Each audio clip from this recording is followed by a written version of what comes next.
to our Wednesday webinar today. We're so close to the beginning of December, halfway into November, I'd say. I'm kind of pushing it forward a little bit. I'm Krista McNutt. I'm from the Center for Teaching and Learning, and my role is all focused around open education. And I'm so happy to see I recognize some names in here. So thanks so much for joining us today. I'm also joined here today by Avner, who is from the Students' Union. And we're going to talk about the Zero Textbook Cost Initiative. So to start off, I'm actually going to hand it directly over to Avner, let him formally introduce himself and jump into what is ZTC. Yeah, thank you, Krista. Hi, everybody. So my name is Avner Montero. I'm a use him pronouns, and I'm Vice President Academic of the Students' Union. And what I was invited here to talk about today was the Zero Textbook Cost Indicator program that the University of Alberta Students' Union and the Registrar's Office have worked collaboratively to launch this year. So since 2018, the Students' Union has been advocating for the creation of a Zero Textbook Cost Indicator on VeriTrax. And basically what that is, it's an indicator that would increase transparency about course materials for students who want to financially plan for semesters in the future, but also recognize instructors who are making strides in our university community to increase accessibility of education for students. A recent study that the Students' Union just did showed that about 29% of students were either less accessible or unprepared for courses because of the burden of purchasing or trying to locate textbooks for their class. And amongst other things, many students have opted to not even purchase textbooks because of the cost and rely on online resources instead. So this program aims to try to reduce a lot of those barriers for students and give a lot of recognition to instructors who are making the classroom more accessible. So what I thought I would do is I actually have a short demo to show you all how it works. I'm going to open up my VeriTrax here and do a quick search to show you what the indicator looks like, so that if you ever wanted to take a look or if you had students who are wondering, you'd be able to help them navigate that. So as you can see on the screen here, we have your typical VeriTrax interface. So how a student would normally start with this is they click on Manage Classes, which is one of the first options that come up on VeriTrax, and then their semesters pop up. So in this case, I'll go to winter 2022 because it's the most recent semester.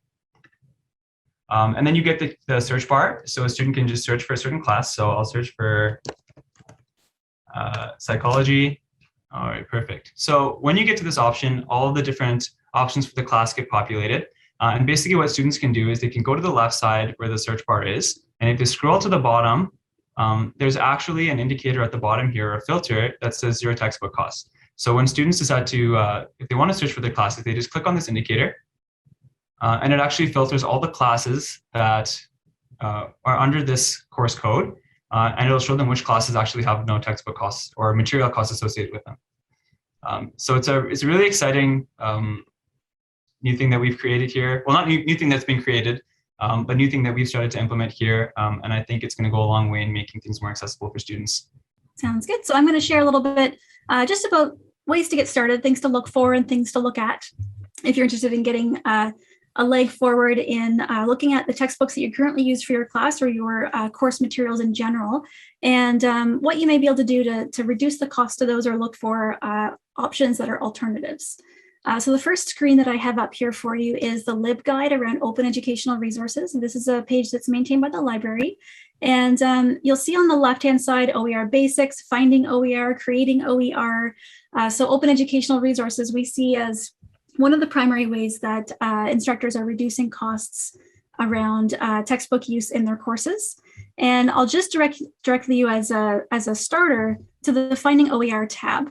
And this is where you can find different areas of looking for open educational resources, as well as support from the library by going to librarypublishing@ualberta.ca, where they can help you find open educational resources that support your class and your learning outcomes. One of the links on this page sends you, the first link in fact, sends you to the BC Campus Open Education textbook collection. There's quite a range of resources on here. And although they're titled textbooks, they're a range of resources. You can see even right here, Psychology H5P edition. So this isn't just content, it's also interactive tools and learning objects like quizzes and drag and drop things like that you may be able to use in your class.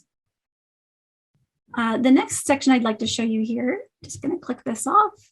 A couple of examples. So at our own institution at the U of A, some areas we've seen people driving towards ZTC or Zero Textbook Cost is by gradually creating resources for their class and pushing them towards course packs. And so this is what John Waldron did for many years, as he collected resources and developed resources that became a course pack, where students had the option of paying to get it printed or just using it online.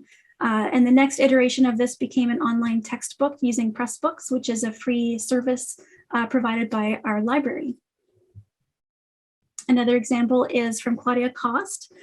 She's also at the U of A, and she developed an introduction to German textbook with a variety of students that she hired through her faculty to do a blended learning project. So this is a broader scope with a lot of media and interaction throughout the textbook. And these are examples that are similar to what you would find in the BC Campus collection. The final thing I'll share with you is just the resources from the Center for Teaching and Learning around open education, and specifically around open pedagogy.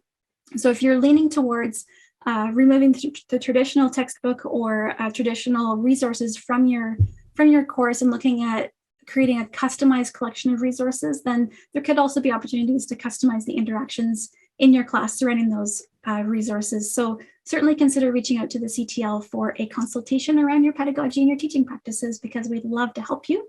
One thing I'll point at is November 16th, this Tuesday, we've got a community of practice event that you may wish to join.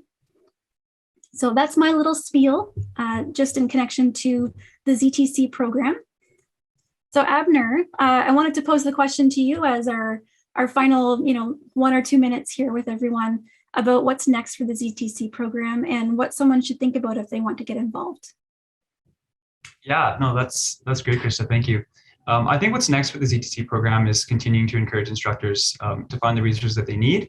Right now, we currently have in the program about 500 instructors that have enrolled, and that equates to over about 600 courses at the University of Alberta. And that's primarily courses that are offered in the fall semester. So now the winter semester is coming up. There will be another email sent out to instructors to want to get involved in the program. And we're really excited to put that information out there, share this information with instructors and with students too, and hopefully get more people on board so we can carry this initiative forward. And for those who want to get involved, we have a link that we can share in the chat here, which is a form you can complete if you'd like to submit the fact that your course is already at zero costs related to textbooks and course materials.